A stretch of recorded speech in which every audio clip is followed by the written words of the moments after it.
গোয়েচালা summit complete করে এখন ফেরার পালা। পাহাড়ের দিকে ফিরে চারপাশে তাকালে মনে হচ্ছে আজ যেন আকাশ ছুঁয়ে ফেলেছি। ভোরের প্রথম আলোয় চোখ খুলতেই দেখি আকাশে মেঘ ভেসে বেড়াচ্ছে, যেন প্যান্ডিমের মাথার ওপর সাদা শাল ওড়নার মতো জড়িয়ে আছে। নিচে প্রেকচু নদী, ধীরে ধীরে পূব আকাশে আলোর রেখা ছড়িয়ে পড়ছে। হ্যালো বন্ধুরা, and welcome to travel across. শোনাচ্ছি তোমাদের গোয়েচালা সামিট করে ফেরার গল্প। এইটা হচ্ছে যে কোকচুরাং, এই নদীর পাশে আমরা ছিলাম। আজকে আমরা কোকচুরাং এই রাস্তা দিয়ে আমরা পেডাং যাব। যাওয়ার দিন কিন্তু আমরা এই রাস্তা দিয়ে আমরা গেছিলাম, তো আজকে আমরা এই রাস্তা দিয়ে আসবো। ওকে, তো চলো তোমাদেরকে দেখাচ্ছি সুন্দর বিউটিফুলি রাস্তাটা। এখন বাড়ি ফেরার পালা, কিন্তু মনটা বড়ই খারাপ। পাহাড়ের প্রতিটা বাঁক, প্রতিটা পাথুরে রাস্তা যেন আমাকে বলছে আরও একটু সময় থেকেই যা। কোকচুরাং থেকে শোকা, বাখিম, সাচেন সব পথ যেন চেনা হয়ে গেছে, আর তাই ছেড়ে যাওয়ার কষ্টটা আজ আরও গভীর। আমাদের প্রস্তুতির মধ্যেই সানচাং ভাই আমাদের বিদায় জানিয়ে রওনা দিল আর এক নতুন টিমকে স্বাগত জানিয়ে এই পথে নিয়ে আসার উদ্দেশ্যে। থ্যাংক ইউ সানচাং ভাই। টাটা কোকচুরাং, ভালো থেকো। আবার হয়তো কোনোদিন দেখা হবে বা হয়তো হবে না। চলো শুরু করি আজকে জার্নি। আজকে আমরা যাব কোকচুরাং থেকে শোকা পর্যন্ত যাব। 18 কিলোমিটারের জার্নি আজকের। দেখা যাক কত সময় লাগে। আমরা ব্যাক করছি এই রাস্তাটা দিয়ে, যেহেতু আমরা আসিনি, তো এই রাস্তার যে শোভাটা কি কেমন আছে, রাস্তার কন্ডিশন কি, ট্রেল আপডেট তোমাদেরকে আমি সবার শেষে দেব। এই রাস্তাটা হচ্ছে নামার সময় এই রাস্তা দিয়ে যখন নেমেছিলাম, বাপরে বাপ, খুব কঠিন ছিল নামাটা। আজকের ওয়েদার একদম পুরো ক্লিয়ার আছে। ধীরে ধীরে আস্তে আস্তে ওই ওপর দিয়ে হ্যাঁ হ্যাঁ হ্যাঁ, এই তো হয়ে গেছে আরেকটু। জানতাম এই স্বপ্নের পথ চলা চিরকাল চলবে না, তবুও পাহাড় ছেড়ে নামতে গিয়ে মনে হচ্ছিল একটা বড় অংশ হয়তো এখানেই ফেলে যাচ্ছি। আজ সম্পূর্ণ অন্য পথ দিয়ে ফেরা। পথটা পাথুরে, গাছের পাতায় ভেজা শিশিরের গন্ধ। গতকাল সামিট করে অনেকটা পথ একদিনে নামার ফলে পাগুলোও বেশ ব্যথা। তবে ঝকঝকে রোদ মাখানো আলো আঁধারির জঙ্গলের এই পথ ছিল মন মাতানো।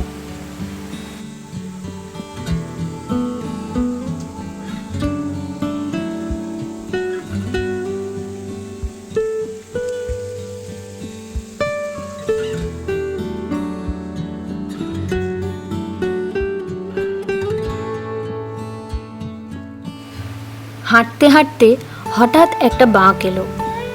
একগুচ্ছ গাছের ফাঁক দিয়ে চোখে পড়ল প্যান্ডেল। শেষবারের মতো যেন আমাদের ডাকলো। মনে হচ্ছিল এখনই যদি চোখ নামিয়ে নিই তাহলে আর দেখা হবে না। তাই আমি তাকিয়ে রইলাম একটু বেশিক্ষণ।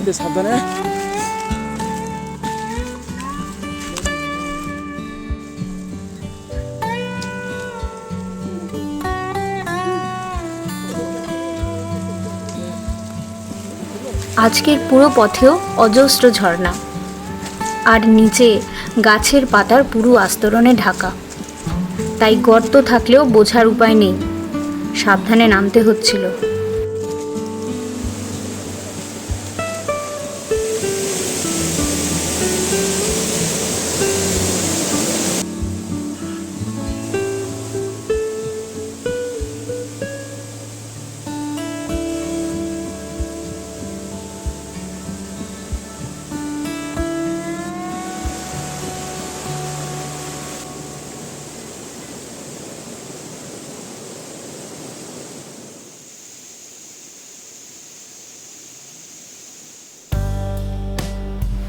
পথে এই বিশাল বোল্ডারের তলায় একটু আরাম করে নিলাম।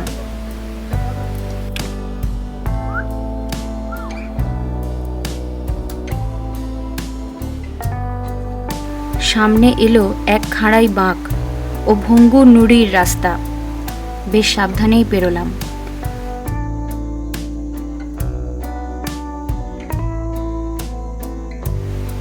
মনের একটা অংশ আর বড় পাহাড়ের ভিউ পিছনে ফেলে চলে এলাম অনেকটা।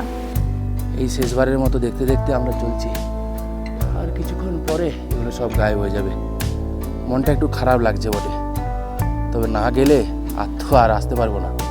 সাঞ্চামান এই খাড়াই ঢালের উপর মাত্র দুটো কাঠের ডালের উপর দাঁড়িয়ে আমায় তীব্র ঢালটা পেরোতে সাহায্য করলো।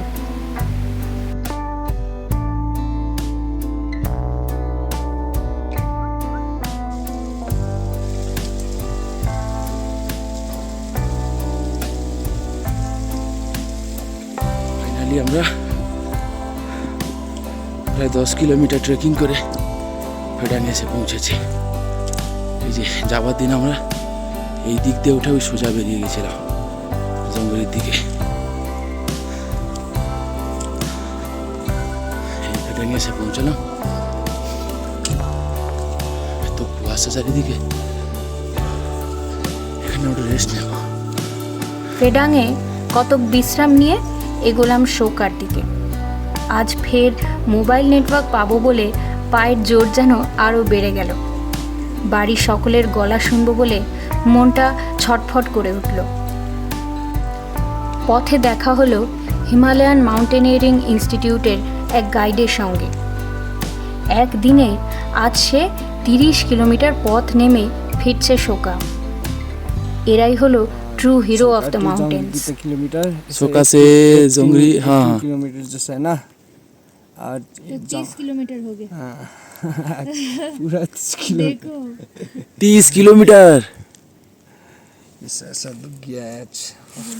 कल भी सीधा जाना पड़ेगा एक्सुम। हाँ वो तो आप एक बार में मार दोगे, 12 किलोमीटर है। एक घंटे का काम है। শোকা পৌঁছতে বিকেল 3টে হলো। চারপাশ মেঘাচ্ছন্ন। মেঘের ভেতর দিয়ে শোকার লেকটাকে মায়াবী লাগছিল। আশেপাশে কিছুই প্রায় দেখা যাচ্ছে না, আর কনকনে ঠান্ডায় হাত পা জমে যাওয়ার জোগাড়।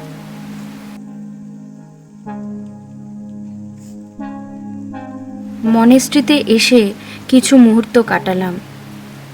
এত শান্ত আর মনোরম ছিল যে আমার এই অনুভূতিগুলো চিরকাল স্মৃতিতে থেকে যাবে।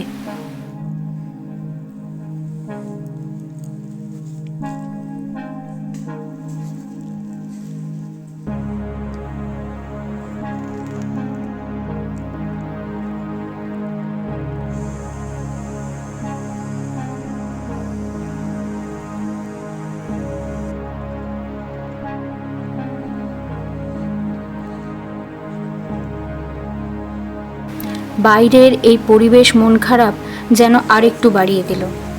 তাই সব ভুলে চিয়ার আপ হতে আজ আমরা দায়িত্ব নিয়ে নিলাম ডিনার তৈরির। আজ আমরা সকলে মিলে বসন্ত অ্যাডভেঞ্চার টিমের সকলকে রেঁধে খাওয়ালাম চিকেন কষা। आधा घंटा पहले पूछा भैया कितना, आधा घंटा के बाद पूछा भैया कितना, और आधा घंटा मतलब फिर आधा घंटा हम लोग क्या किया, हम लोग एक साथ सही बोलो।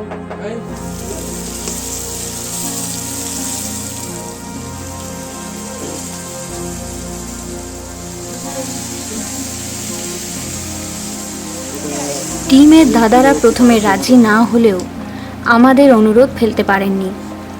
একসঙ্গে বসেই সেরে নিয়েছিলাম সেদিন গরম গরম মাংস ভাতের ভুরি ভোজ।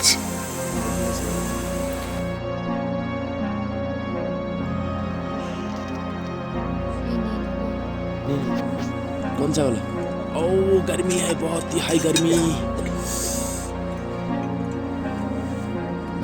আজ এই টেন্ট জীবনের শেষ ভোর কাটিয়ে সানরাইজ দেখে নিলাম আরও একটিবার। ফিরছি সাচেন হয়ে ইউকসাম। ট্রেক কমপ্লিটের পালা। একদিকে বাড়ি ফেরার আনন্দ, অন্যদিকে পাহাড় ছাড়ার বেদনা। মিশ্র অনুভূতিতে ভরে যাচ্ছিল মন।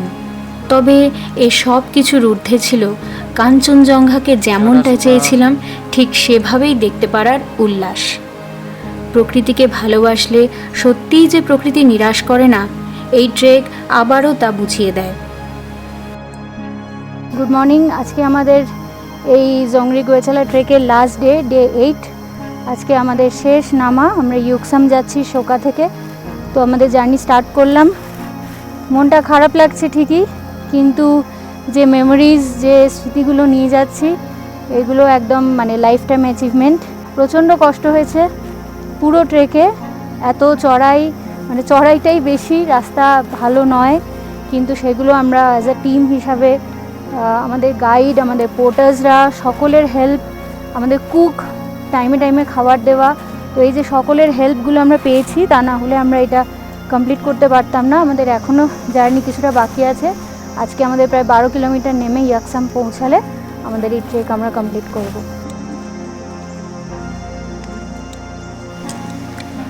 আজ আমরা একই পথে ফিরছি ঠিকই, তবে যাওয়ার সময় সদ্য বৃষ্টি ভেজা এই পথ ও আজ রোদ ঝলমলে জংলি পরিবেশ, দুটোর মধ্যে যেন নিজস্বতা চোখে পড়ল। যাওয়ার পথে এই জায়গায় বড় এক বোল্ডার গায়ে এসে পড়া থেকে কোনো রকমে বাঁচার গল্প শোনাচ্ছে সূর্য। আমি উঠছি আর পুরো মুখের সোজা চঞ্চলদা ওখানে উপর থেকে বলছে যে এই পাথর পড়ছে। আমি দেখে ওই দু সাইডে যে ধরার মতো জায়গা আছে, আমি লাঠিটা ফেলে দিয়ে ওই দুটো পাথরগুলো পুশ করে পিছন দিকে স্লিপ করে পিছিয়ে এসে, ওইটার জন্য ওই সামনে যে বড় পাথরটা আমার পুরো, মানে আমি যদি মুভমেন্ট যদি কিছু না করতাম তাহলে বলতে পারো পুরো আমার এই সাইডে আমার পুরো ছেতলে দিয়ে চলে যেত এই পাথর। এবার সানচামানের বিদায় নেবার পালা। ইউকসামের অনেকটা আগেই টিমের আরেকজনের ওপর আমাদের ভার দিয়ে সে এগিয়ে গেল আবার গোয়েচালার পথে। কতবার যে সামিট করেছে তার হিসেব সে রাখে না, কেবল নিজের সবটুকু দিয়ে সকলকে সাহায্য করে চলে। Thank you Sanchaman, thanks for all your warm behaviour and all the helps. ভালো থেকো বন্ধু, দেখা হোক আবার।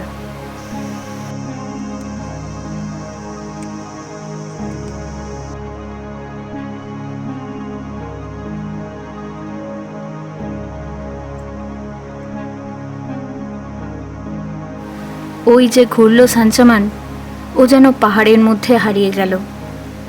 আর আমরাও এই কদিনের এক নিবিড় বন্ধুত্ব অনুভব করে ভারাক্রান্ত মন নিয়ে দাঁড়িয়ে রইলাম কিছুক্ষণ।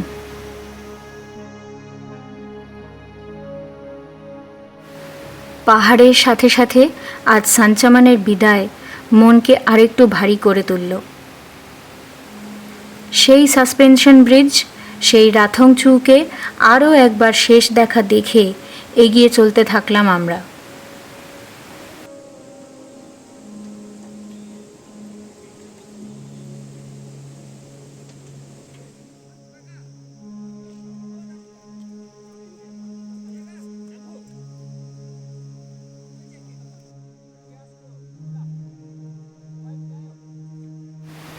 এ কি? এ তো যাওয়ার পথের সেই ভয়ঙ্কর ল্যান্ডস্লাইড জোনটা। এ তো পরিষ্কার, ধসের কোনো চিহ্নই নেই যে। বুঝলাম পাহাড়ি জীবন এমনই, প্রকৃতির সমস্ত প্রতিকূলতাকে সাথে নিয়েই মানুষ চলছে তার নিজ ছন্দে।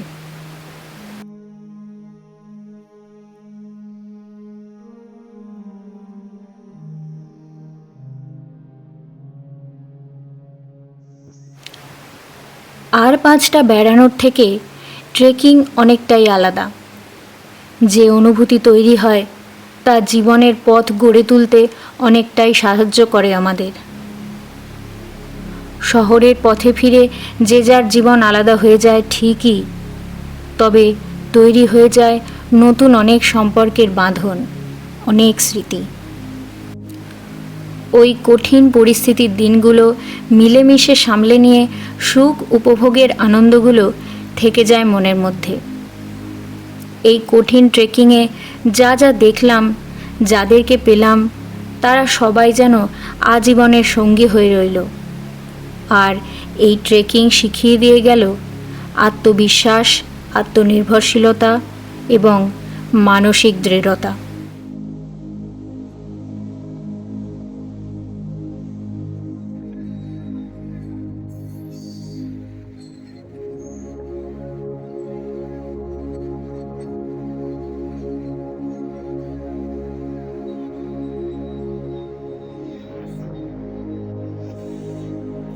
অবশেষে আমাদের বহু প্রতীক্ষিত এই ট্রেকটা কমপ্লিট করে কলকাতায় ফিরে যে যার মতো আমরা হারিয়ে গেলাম, কিন্তু স্মৃতিতে থেকে যাবে সাচেনের সেই প্রথম ক্যাম্পসাইট, শোকার সেই তারায় ভরা রাত, Jongri ভ্যালিতে candle light dinner, Jongri টপের প্রথম আলো আর জংরি টপের 360 ডিগ্রি ভিউ, কোকচুরাংয়ের সেই মায়াবী পথ, প্রেকচু নদীর ওপর ঘুমন্ত প্যান্ডিম, অপরূপ সুন্দর থাংসিং ভ্যালি, প্রেকচুর ওপর কাটানো মুহূর্তগুলো। মনে থাকবে লামুনের সেই শীতল রাত, জ্যোৎস্না রাতে লামুনেতে সামনে থেকে কাঞ্চনজঙ্ঘা ও প্যান্ডিমকে দেখার স্মৃতি। ভুলতে পারবো না ভোরের প্রথম আলোয় কাঞ্চনজঙ্ঘাকে দেখা। আর অবশ্যই মনে থাকবে এখানকার মানুষদের, গোপালজি, সঞ্চমান, সঞ্চং ভাই আর টিমের আরও সকলকে। আমাদের এই পর্ব এখানেই শেষ হলো। কেমন লাগলো তোমরা অবশ্যই আমাদের কমেন্ট করে জানিও। টাটা।